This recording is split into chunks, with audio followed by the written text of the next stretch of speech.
Assalamualaikum warahmatullahi wabarakatuh. Bismillahirrahmanirrahim. Warahmatil Fatihah. A'udzu billahi minasyaitonir rajim. Bismillahirrahmanirrahim. Alhamdulillahirabbil alamin. Arrahmanir rahim. Maliki yaumiddin. Iyyaka na'budu wa iyyaka nasta'in. Ihdinas siratal mustaqim. Shiratal ladzina an'amta 'alaihim ghairil maghdubi 'alaihim waladdallin. Rabbi ighfir li wa li walidayya wa lil mu'minin. Amin. Alhamdulillah wassalatu wassalamu ala Rasulillah. La haula wala quwata illa billah, ma ba'du. Pemirsa yang saya hormati, alhamdulillah, dan kita lanjutkan kajian kita Bayanul Mustafa fi Wasiyatil Mustafa sallallahu alaihi wasallam. Kita sampai ke halaman 67 di kitab Bayanul Mustafa ya. Faslun fi sidqi was shadaqah. Ini terkait dengan membangun kejujuran, juga bagaimana membangun relasi ataupun bersahabat, berteman yang berlandaskan pada nilai-nilai kebenaran dan kejujuran. Bismillahirrahmanirrahim. Qala alaihi salatu wassalamu, ya Aliyu ustuk wa in darraka fil ajil fa innahu yanfa'uka fil ajil. Wahai Ali, jujurlah kamu, walaupun jujur itu bisa tidak menguntungkan bagimu di dunia. Akan tetapi ketahuilah Ali, bahwa kejujuranmu itu akan bermanfaat bagimu fil ajil, di alam akhirat. Nih, ada ungkapan jujur ajur, tapi jujur membawa mujur di akhirat nanti. Dalam keadaan apapun, kejujuran adalah hal yang penting dipesankan oleh Nabi. Jujurlah walaupun Anda hancur. Masya Allah. Nih, karena apa? Kejujuran akan menolongmu di hari kiamat. Wala takdzib wa inna fa'aka fil ajil fa innahu yadurruka fil ajil. Dan jauhilah kebohongan, karena bohong itu kemungkinan bermanfaat ataupun menguntungkanmu di dunia, tetapi itu sangat berbahaya nanti di akhirat. Karena apa, pemirsa? Kebohongan satu itu untuk sukses harus disusuli dengan kebohongan-kebohongan berikutnya. Satu kebohongan, agar kebohongan itu tertutupi dan seperti kebenaran, maka seorang harus berbohong untuk kesekian kalinya. Inilah satu kebohongan membangun deret ukur kebohongan yang lain di belakangnya. Na'udzubillah min dzalik. Ya Aliyu, wahai Ali, man kathura dzunubuhu dzaba baha'uhu. Ali, ketahuilah bahwa orang yang dosanya banyak, orang yang kebanyakan melakukan dosa, itu akan menghilangkan kewibawaan seorang itu.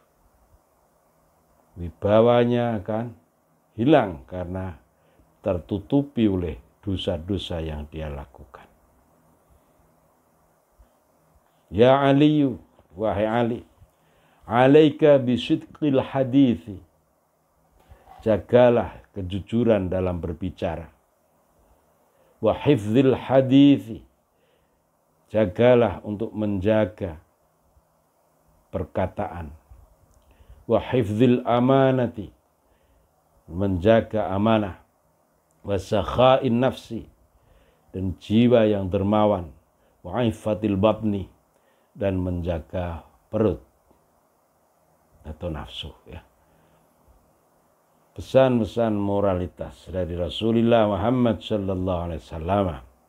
Karena memang Nabi itu tujuan utama adalah membangun karakter umatnya. Innama bu'ithtu liutammima makarimal akhlak. Jujur dalam berkata, perkataan yang baik, yang jujur itu dijaga. Kemudian apabila ada amanah ditunaikan dan membangun empati sosial, empati dalam diri kita terhadap fenomena dan keadaan sekitar. Dan terlebih lagi adalah menjaga nafsu. Di sini digambarkan nafsu itu adalah iffatil babni, menjaga perut. Karena apa? Apapun yang masuk ke mulut itu akan sampai ke perut. Maka ketika kita mampu menjaga kebenaran sejak makanan, minuman itu belum masuk ke mulut, insya Allah selamat. Dan setiap yang kita makan, kita minum akan membangun struktur dalam tubuh kita. Ketika itu dari barang yang halal, insya Allah itulah berkah. Ketika yang masuk itu barang haram, panaru aulabi, neraka yang lebih hak untuk memakannya. Naudzubillah min dzalik. Qala Nabi sallallahu alaihi wasallam, "Alaikum bisidqi, fa inna sidqa yahdi ilal birr, wa inal birra yahdi ilal jannah." Jagalah kejujuran, karena kejujuran itu menunjukkan kepada kebaikan. Kebaikan itu menunjukkan Anda ke surga. Wa ma yazalu rajul yasduqu wa yataharra as-sidqa hatta yuktaba 'indallahi siddiqan. Seseorang, ini digambarkan ar-rajul, laki-laki ya. Tapi tidak berarti ini tekstualis. Ini berlaku bagi siapapun, baik laki maupun perempuan. Ada seorang laki-laki yang senantiasa jujur dan berupaya untuk jujur, hingga Allah mencatatnya sebagai manusia yang siddiqan, banyak jujurnya. Wa iyyakum wal kadhiba, dan hindarilah kebohongan. Fa innal kadhiba yahdi ilal fujuri, karena dusta atau bohong itu mengarahkan Anda kepada perbuatan dosa. Wa innal fujura, sesungguhnya perbuatan buruk itu yahdi ilan nar, menunjukkan, mengarahkan Anda ke neraka. Wa ma yazalu rajulu yakdzibu wa yataharral kadzib hatta yugdaba indallahi kadzaban. Seseorang yang tidak henti-hentinya berbohong dan senantiasa berupaya untuk dusta, berbohong, hingga dicatat Allah sebagai kadzdzab, pendusta. Naudzubillah min dzalik. Jujur lawannya dusta. Ini, saudara-saudaraku, pesan Rasulullah Muhammad sallallahu alaihi wasallam. Ibnu Mas'ud juga berkata, meriwayatkan sebuah hadis, "I'tabiru al-munafiqa bithalathin." Orang-orang munafik itu digambarkan dengan 3 hal. Idza hadatsa kadzaba, wa idza wa'ada akhlafa, wa idza 'ahada ghadar. Jika bicara yang keluar adalah kedustaan. Jika berjanji, dia tidak menepati janji itu. Dan jika dipercaya, dia khianat. Na'udzubillah wa na'udzubillah min dzalik. Rasulullah Muhammad sallallahu alaihi wasallam selanjutnya berpesan kepada kita. Ini dari Ubadah ibnu Samit. Anna Nabiyya sallallahu alaihi wasallam qala, "Ibmanu li sittan min anfusikum, abmanu lakumul jannah." Hai umatku, berilah aku jaminan, berilah jaminan kepadaku bahwa Anda sekalian akan melakukan 6 hal. Maka aku garansi kalian masuk surga. Aku jamin kalian masuk surga jika kalian menjaminkan kepada diriku, menggaransikan kepada diriku 6 hal. Apa 6 hal itu? Pertama adalah usduqu idza haddatstum. Ketika bicara jujur. 1. Wa aufu idza wa'adtum. Jika Anda berjanji, tepati janji itu. Garansi yang kedua. Wa idza tumintum wa addu idza tumintum, maksudnya. Dan tunaikanlah amanat apabila Anda diberikan amanah oleh siapapun. 3. Wahfadzu furujakum. Jagalah farji-farji kemaluan kalian. Menjaga kemaluan tidak cukup dengan kita bercelana atau pakai rok, pakai sarung. Tapi bagaimana kita mampu mengendalikan nafsu kita. Terupanya terkait dengan farji, terkait dengan kemaluan ini. Wa ghuddu absarakum. Berikutnya adalah jaga, kendalikan pandangan matamu. Ini bukan berarti hanya laki-laki, tapi juga berlaku bagi perempuan, sabda Rasul ini. Ya. Jangan sampai ada stigma bahwa ini hanya berlaku bagi laki-laki. Seorang laki-laki harus mengendalikan pandangan matanya, baik mata zahir maupun mata batin. Kemudian kita menyalahkan perempuan karena berpenampilan yang memancing untuk dilihat. Ini adalah tindakan yang tidak adil karena setiap manusia mempunyai kesempatan untuk jadi sumber fitnah, baik laki maupun perempuan. Di samping kedua-duanya mempunyai kesempatan yang sama untuk mendatangkan kebaikan atau pahala. Saling menjaga baik laki maupun perempuan adalah tindakan dan praktek terpuji agar tidak terjadi korban siapa yang salah, siapa yang menyalahkan. Ketika struktur masyarakat terbangun saling menyalahkan, ada pihak yang disalahkan dan ada pihak yang menyalahkan, maka akan jauh dari nilai keadilan dalam membangun peradaban semesta ini. Perempuan, laki-laki sama-sama mempunyai amanat untuk berbuat baik dan meninggalkan ketidakbaikan ataupun keburukan. Wakufu aidiakum. Kendalikan kekuasaanmu, kendalikan tanganmu, wahai laki-laki maupun perempuan. Tentu saja kekuasaan tangan ini bisa dikontekstualisasikan dalam era-era ataupun masa-masa saat ini. Bagaimana kita mampu mengendalikan tangan secara fisik untuk tidak melakukan kekerasan ataupun kejahatan-kejahatan yang ditimbulkan dari tangan kita. Kekuasaan dalam arti kontekstual yang sampai tangan kita yang mampu tanda tangan untuk menandatangani hal-hal yang tidak dibenarkan dalam tataran hukum, baik hukum Allah maupun perundang-undangan yang berlaku di negara kita. Ini adalah 6 hal apabila kita mampu menjaminkan 6 hal itu kepada Rasulullah SAW. Rasulullah akan memberi garansi kita untuk masuk surga, Masya Allah. Ya, semuanya kembali dan tergantung pada kita semua.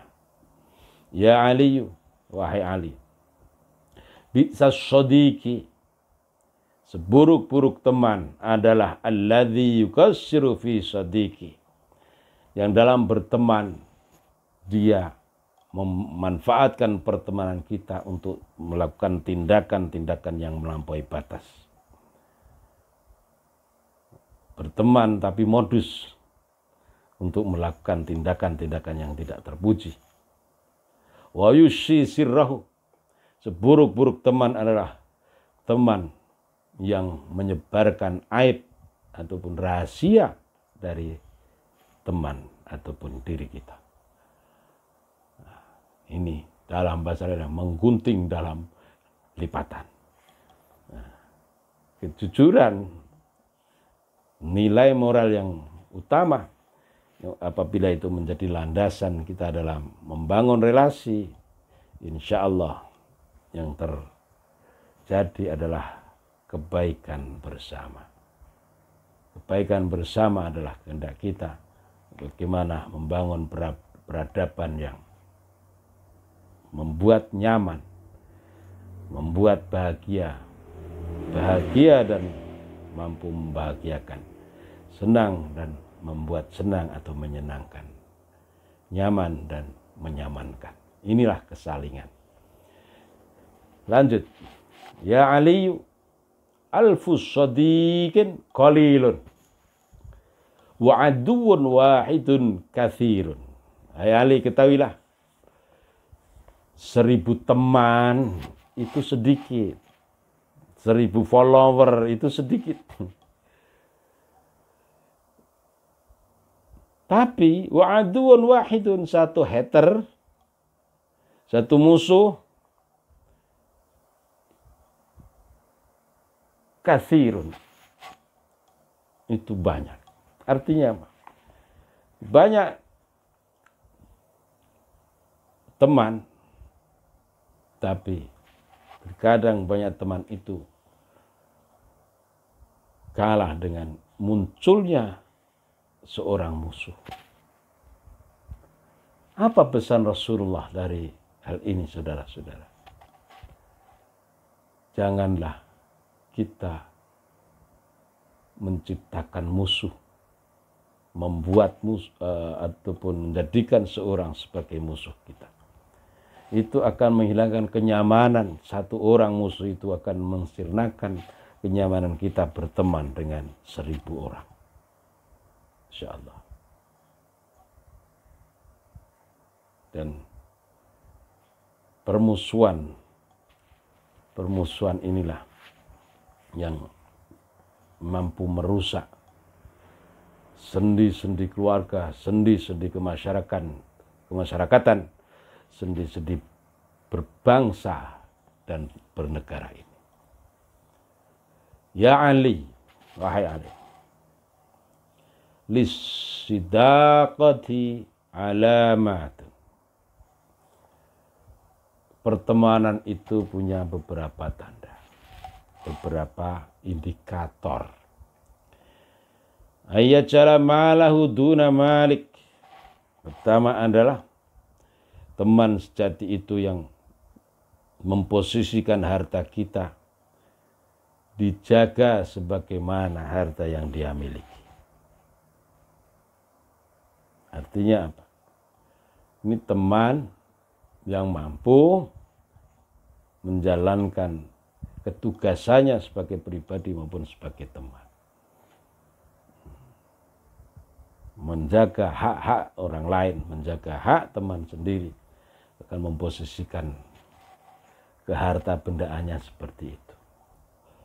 Wa sauduna nafsik, seorang yang menjadikan jiwanya itu dalam menghormati jiwamu, menempatkan jiwa kita sebagaimana jiwa mereka atau jiwa teman itu. Operasionalisasinya adalah ketika kita tidak mau disakiti, maka dia tidak akan menyakiti orang lain atau temannya. Hak-hak teman dihormati, baik yang berupa fisik maupun non fisik. Wa irdahu duna irdik.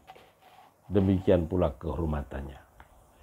Kehormatan hak intelektual termasuk dalamnya itu dijaga sebagaimana dia menjaga kehormatan ataupun hak-hak intelektual dia misalnya.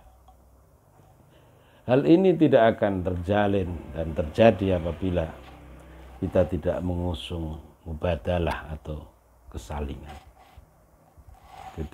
Kita percaya pada orang lain, maka orang lain pun harus yang punya sikap demikian. Itulah kesalingan akan membawa insya Allah rahmat bagi semesta. Pesan-pesan Rasulullah Muhammad SAW menggambarkan bagaimana kejujuran itu menjadi landasan kita dalam membangun relasi berkeluarga, relasi bermasyarakat, relasi berbangsa dan bernegara. Insya Allah rahmah bagi semesta, kenyamanan bagi siapapun akan terwujud apabila kita mampu mengedepankan etika, mampu mengedepankan karakter-karakter yang utama. Innama bu'itsu liutammima makarimal akhlak. Demikian, besok kita sambung lagi faslun fit taubati. Mudah-mudahan kita semua dalam keadaan sehat walafiat. Rabbana taqabbal minna innaka antas samiul alim wa tub alaina innaka antat tawwabur rahim. Wallahul muwaffiq ila aqwamit thoriq. Assalamualaikum warahmatullahi wabarakatuh.